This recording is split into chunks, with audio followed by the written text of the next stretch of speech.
खान साहब के साथ जेल में मुलाकात हुई है और आज हमारी मुलाकात में ज़्यादातर जो हमारे पेंडिंग केसेस है उसके सिलसिले में मशावरत हुई है।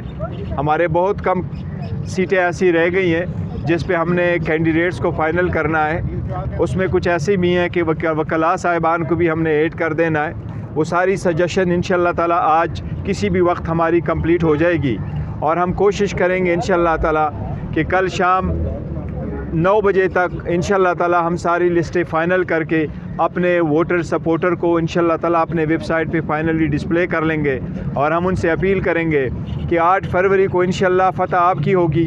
आप मुतहद रहे, अपने वोटर की पहचान करें, अपने कैंडिडेट की पहचान करें और उनको कामयाब कराएं ताकि जिस मकसद के लिए और जिस पर्पज़ के लिए खान साहब इस वक्त जेल में हैं, हम उस मकसद के पीछे इस कामयाबी को हासिल करके जो रिफॉर्म हम लाना चाहते हैं, जिस मुल्क को हम एक जमहूरी मुल्क बनाना चाहते हैं, इसको आगे तरक्की की तरफ गामज़न देखना चाहते हैं ताकि हम उसको हकीकत में उसको बना सकें।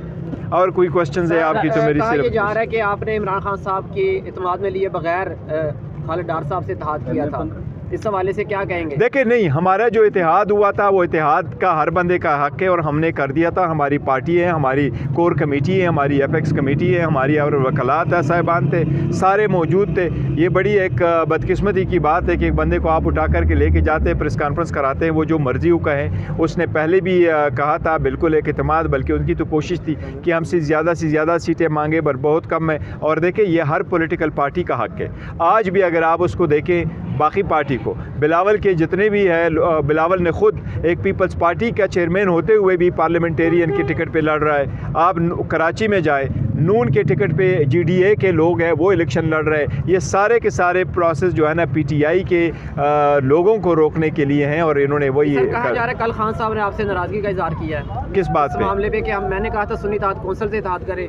नहीं, सुन्नी इत्तेहाद कौंसिल के साथ हमारा कभी इत्तेहाद हुआ ही नहीं। अभी हम अडयाला जेल से निकले हैं और आज 3 केसेस लगे हुए थे। एक साइफर केस जिसमें आपको पता है कि जिस तरह से पहले कार्रवाई की गई बंद कमरे के अंदर और जिस तरह से नोटिफिकेशंस बार बार जेल के हवाले से किए गए, वो तमाम नोटिफिकेशंस को कलअदम करार दिया गया और जितनी कार्रवाई थी उसको वापस अगस्त के महीने से स्टार्ट करने का कहा गया।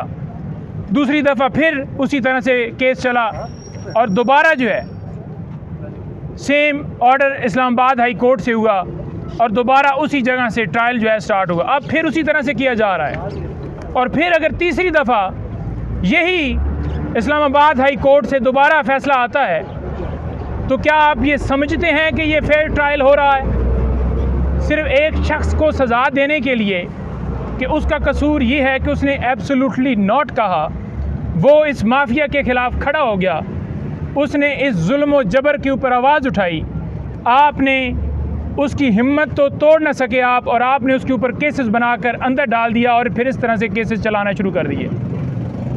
दूसरे नंबर पर जो इद्दत के दौरान नकाह वाला केस है, उसके ऊपर बड़ी अहम जो है बात मैं करना चाहता हूँ, जो आज खान साहब ने मुझे कहा कि आपने जाकर कहनी है, वो ये है कि खान साहब ने कहा कि इस केस के अंदर जो गवाह और केस बनाने वाले लोग आएंगे उनसे सबसे पहले हम हलफ लेंगे कि वो हलफ के ऊपर ये बताएंगे कि क्या किसी शख्स को अगवा नहीं किया गया। मैं खावर मानका की बात कर रहा हूँ कि अगवा करके उसके ऊपर केस बनाकर क्या उससे ज़बरदस्ती ये बयान नहीं लिया जा रहा, तो गवाही देने से पहले उससे हलफ लिया जाएगा।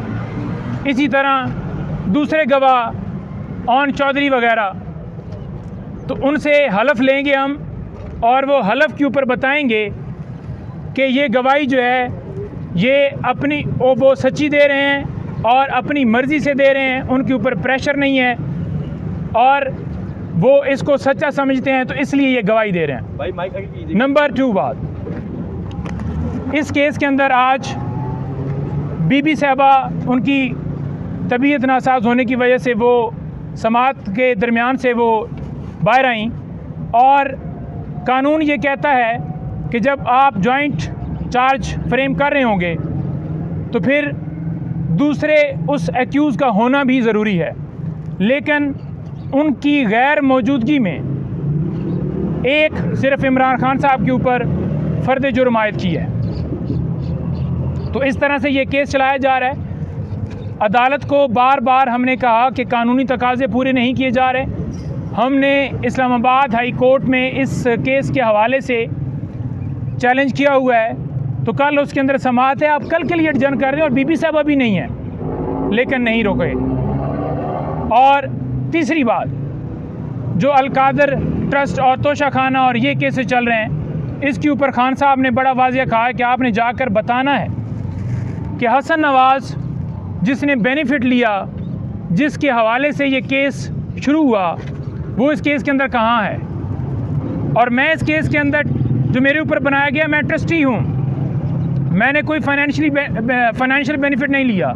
ये यूँ ही है जैसे शौकत खानम अस्पताल हो या नमन यूनिवर्सिटी हो, उसके अंदर मैं ट्रस्टी हूँ, तो मेरा क्या उसके अंदर बेनिफिट है। फिर ये कह दें कि वो जायदाद भी मेरे नाम पे है। फिर उन्होंने कहा कि जो घड़ियों के हवाले से या गिफ्ट के हवाले से बात की जा रही है, हमने तो 4 गुना ज़्यादा कीमत अदा करके एक लीगल प्रोसेस फॉलो किया और लिया, और हम एडमिट करते हैं। लेकिन गाड़ियाँ जो हैं वो ली ही नहीं जा सकती तोशा खाना से। तो जरदारी, मरियम नवाज़ और बाकी ये सारे शरीफ, इनसे क्या हिसाब मांगा गया है, उनके केसेस किधर हैं। और तीसरी बात जो खान साहब ने कही डिस्क्वालिफिकेशन के हवाले से, आज भी हमारी टीम वहाँ पर गई, खोसा साहब और साथ दीगर वकला, जिन्होंने जाकर खान साहब के केस को लगवाने की बात की कि खान साहब को एक गैर कानूनी हुक्म के ज़रिए इलेक्शन कमीशन ने डिस्क्वालीफाई किया था, और हमने सुप्रीम कोर्ट के अंदर ये इस्तदा की है कि उस केस को लगा लिया जाए, फ़ैसला दे दिया जाए। हमने ये इस्तदा नहीं की कि हमें क्लीन चिट दें। हम कहते हैं कि जो कानूनी तौर पर प्रोसेस है वो फॉलो किया जाए। केस लगाने की हद तक हमारी गुजारिश है कि केस लगाएं ताकि जो भी फ़ैसला होना है वो हो जाए।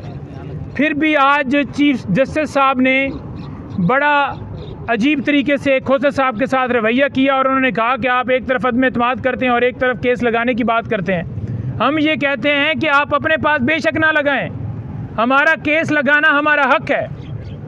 और खान साहब ने कहा कि उसको देखें कि नवाज़ शरीफ को क्लीन चिट देकर डिस्क्वालिफिकेशन भी ख़त्म करके उतार दिया गया और मेरा केस ही नहीं लगाया जा रहा। आमर फारूक साहब 11 महीने तक दरख्वास्त अपने पास रखते हैं, उसके ऊपर फ़ैसला ही नहीं देते। हम ये कहते हैं कि हम दरख्वास्त वापस लेना चाहते हैं, 11 महीने के बाद फ़ैसला होता है कि आप वापस नहीं ले सकते, 11 महीने दरख्वास्त लटकाई जाती है।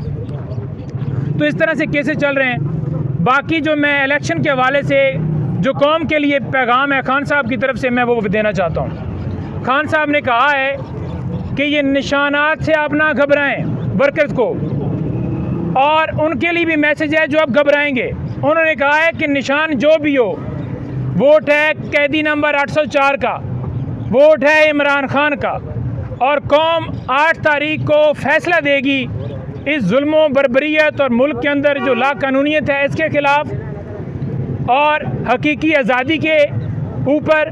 और उन्होंने ये भी कहा है कि आप जाकर ये बताएं कि ये क्या चाहते हैं कि कौम कोई भेड़ और बकरियां हैं कि आप जब चाहेंगे आप कहेंगे कि अब इसको वोट देंगे, अब इसकी हुकूमत बना देंगे।